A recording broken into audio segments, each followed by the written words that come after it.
J audio புக்கின் திகில் நேரம். திகில் நேரத்தில் இன்றைக்கி நம்ம பார்க்க போகிறது ஒத்த பனைமரம்.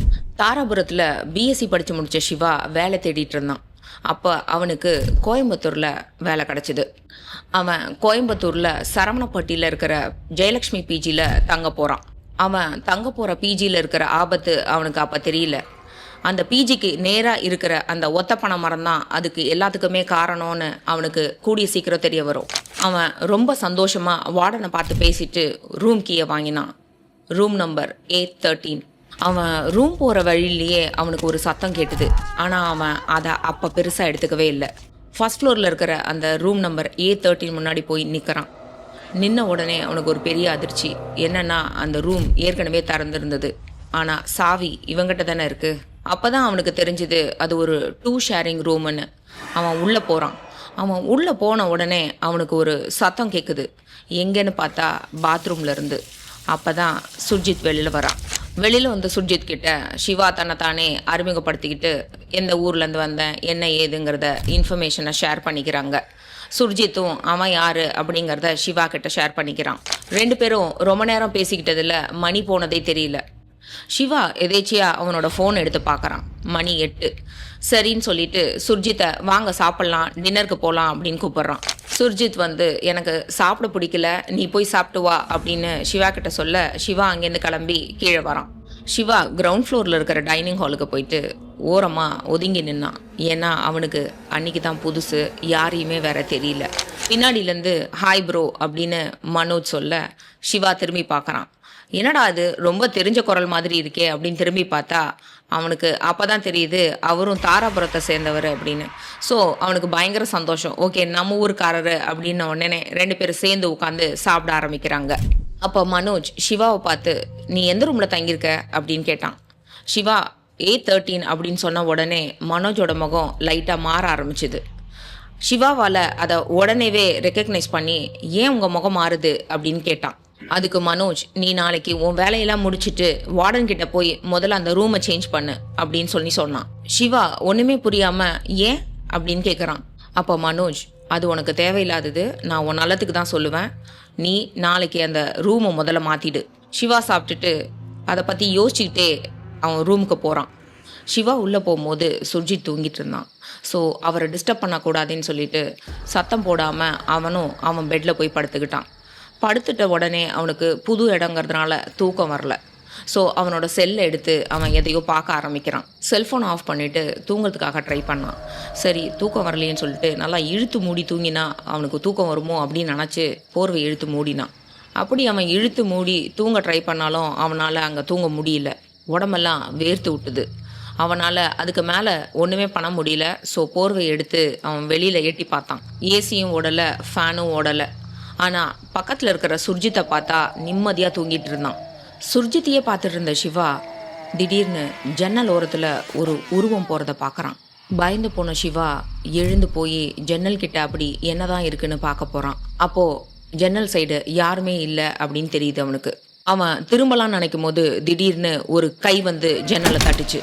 கண்ணை முழிச்சு பார்த்தா காலையில் ஆயிடுச்சு. நேத்திக்கு நடந்ததெல்லாம் ஒரு கனவா இல்லை நிஜமா அப்படின்னு அதையே நினச்சி சிவா அப்படி பெட்லேயே படுத்துட்டு இருந்தான். அப்போ தான் சிவாவுக்கு திடீர்னு சுர்ஜித்தோட ஞாபகம் வந்துச்சு. சுர்ஜித்தோட பெட் சைட் பார்த்தா சுர்ஜித் அந்த பெட்டில் இல்லை. சரின்னு சிவா எந்திரிச்சு பாத்ரூம் கிட்ட போகிறான். அப்போ தான் சிவா நோட் பண்ணுறான் சுர்ஜித்தோட ட்ரெஸ் எல்லாம் துவைச்சு காய போட்டிருந்ததை. சுர்ஜித் யூஸ் பண்ண எல்லா திங்ஸும் நீட்டாக அரேஞ்ச் பண்ணியிருந்தது. சரி, சுர்ஜித் வந்து வேலைக்கு போயிருப்பான்னு நினச்சி சிவாவும் அவனோட வேலைக்கு கிளம்பினான். ஈவினிங் வேலையெல்லாம் முடிச்சுட்டு சிவா வந்து வார்டன் கிட்ட பேசுகிறான். மனோஜ் சொன்னதை ஞாபகம் வச்சுக்கிட்டு சிவா வார்டன் கிட்ட தன்னோட ரூமை மாற்ற முடியுமா அப்படின்னு கேட்குறான். வார்டனும் தயங்கி இன்னும் 1 வாரத்தில் மாற்றி தரேன் அப்படின்னு சிவா கிட்ட சொல்கிறாரு. சரின்னு சிவா அவனோட ரூமுக்கு போகிறான். பார்த்தா சுர்ஜித் ஆஸ் யூஷுவல் அங்கே இருக்கான். சுர்ஜித்தை பார்த்த உடனே சிவா இன்னைக்கு நாள் எப்படி போச்சு அப்படின்னு கேட்டான். சுர்ஜித், எனக்கு ரொம்ப நாள் நல்லா போச்சு, உனக்கு எப்படி போச்சு அப்படின்னு சிவா கிட்ட கேட்டான். சிவாவும் எனக்கும் ரொம்ப நாள் நல்லா போச்சு அப்படின்னு சொல்லிட்டு குளிக்க போனான். குளிச்சு முடிச்சுட்டு வெளியில் வந்து பார்த்தா சுர்ஜித் இல்லை. சரி, சுர்ஜித்தும் சாப்பிட்டு தான் போயிருப்பான் அப்படின்னு சொல்லிட்டு சிவாவும் டைனிங் ஹாலுக்கு வரான்.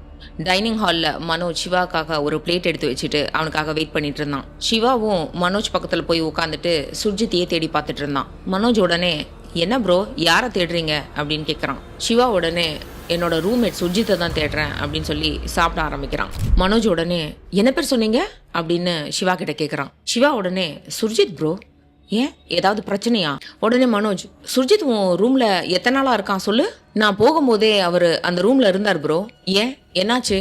மனோஜ் உடனே சிவா கிட்ட, நீ இப்பவே போய் வார்டன் கிட்ட பேசி அந்த ரூமை மாத்துற அப்படின்னு ரொம்ப சீரியஸா சொன்னான். சிவா சுர்ஜித் பேரை சொன்ன உடனே ஏன் மனோஜ் முகம் இவ்வளோ சீரியஸா மாறுது அப்படின்னு யோசிச்சுட்டே சாப்பிட்டு முடிச்சான்.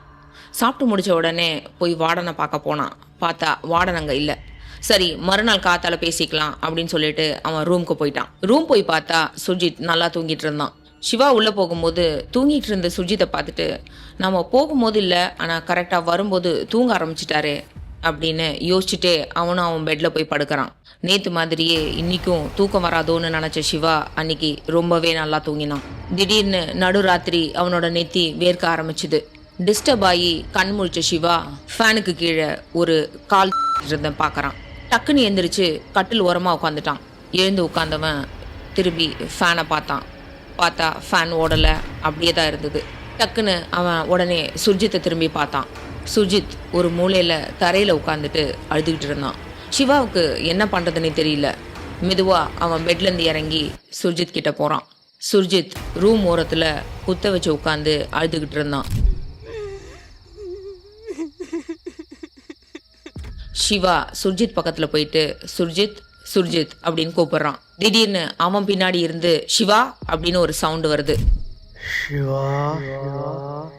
திரும்பி பார்த்தா சுர்ஜித் அவன் பெட்ல படுத்துட்டு இருக்கான். சிவா ஒரு செகண்ட் ஷாக் ஆயிட்டான். அழுதுகிட்டு இருந்த இடத்துல இப்ப யாருமே இல்லை. சுர்ஜித் அவனோட பெட்ல உட்காந்து என்ன சிவா பண்ற அங்க அப்படின்னு கேட்கறான். சுர்ஜித் இப்படி கேட்ட உடனே சிவாக்கு ஒண்ணுமே புரியாம அவனோட பெட்ல போய் படுக்கிறான். காலையில விடியுது. சிவா ஃபர்ஸ்ட் வேலையா வார்டனை போய் பார்த்தான். என் ரூமை எனக்கு மாத்தி கொடுங்க அப்படின்னு கேட்டான். வார்டன் உடனே என்ன பிரச்சனை, ஒரு வாரத்தில் மாற்றி தரேன்னு சொன்னனே அப்படின்னு திருப்பி சொன்னார். சிவா உடனே எங்களுக்கு அந்த ரூமில் ரொம்ப டிஸ்டர்பாக இருக்குது, ராத்திரி தூங்க முடியல அப்படின்னு வார்டன் கிட்ட சொன்னான். உடனே வார்டன், என்னது உங்களுக்கா? உன்னை தவிர அந்த ரூமில் யாருமே இல்லையே. சிவா உடனே என்ன சொல்றீங்க, என் கூட சுர்ஜித்னு ஒருத்தர் 2 நாளா தங்கியிருக்காரு அப்படின்னு சொல்றான். வார்டன் உடனே ரெஜிஸ்டர் எடுத்து பார்த்தாரு. பார்த்துட்டு இல்லையே இதுல உன் பேர் மட்டும் தானே இருக்கு அப்படின்னு சொல்றாரு. சிவாக்கு ஒண்ணுமே புரியல.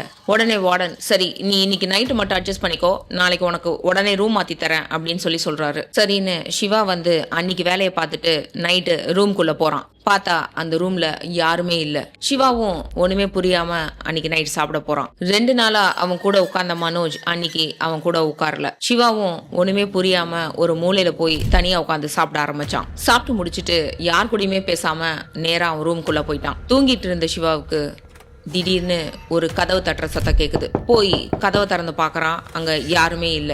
மறுபடியும் கதவை சாத்திட்டு அவன் பெட்ல வந்து படுக்கிறான். பார்த்தா இந்த வாட்டி பலமா யாரோ அந்த கதவை தட்டுற மாதிரி அவனுக்கு தோணுது. சிவா பயங்கர டென்ஷன் ஆகி திருப்பி போய் கதவை திறந்து பாக்குறான். பார்த்தா அந்த லாபியில ஒரு மூலையில யாரோ நிக்கிற மாதிரி இருக்கு. சிவா அதை நோக்கி நடந்து போனான். அது சிவாவை ஒரு இடத்துக்கு கூட்டிட்டு போச்சு. அவன் போய் நின்ன இடம் ஹாஸ்டலுக்கு ஏத்த மாதிரி இருக்கிற ஒத்த பனைமரம். அந்த ஒத்த பனைமரத்துக்கு மேல யாரோ தொங்கிட்டு இருக்காங்க. சிவா அதை பார்த்துட்டு அவன் ரூம்க்கு ஓடி போனான். அடுத்த நாள் காலையில எல்லாரும் சிவாவோட ரூம் வாசல்ல நிக்கிறாங்க. மனோஜ் தான் போய் சிவாவோட ரூம் கதவை திறக்கிறான். திறந்து பார்த்த மனோஜுக்கு பயங்கர அதிர்ச்சி. சிவா அந்த ஃபேன்ல தொங்கிட்டு இருக்கான். ஃபேன்ல தொங்கிட்டு இருந்த சிவாவோட கண்ணு நேரா அந்த ஹாஸ்டலுக்கு எதிர இருந்த அந்த ஒத்த பனை மரத்தை பார்த்துட்டு இருந்தது. அதை கவனிச்ச மனோஜ் நேரா அந்த ஒத்த பனை மரத்தை பார்க்கறான். பார்த்து அவனுக்கு பயங்கர அதிர்ச்சி. சிவா மாதிரியே அங்க இன்னொரு 5 பேர் அந்த பனை மரத்தை சுத்தி இருந்தாங்க. ஜெயலட்சுமி பிஜிக்கும் ஒத்த பனை மரத்துக்கும் ரூம் நம்பர் A13க்கும் என்ன சம்பந்தமா இருக்கும் கமெண்ட்ல சொல்லுங்க.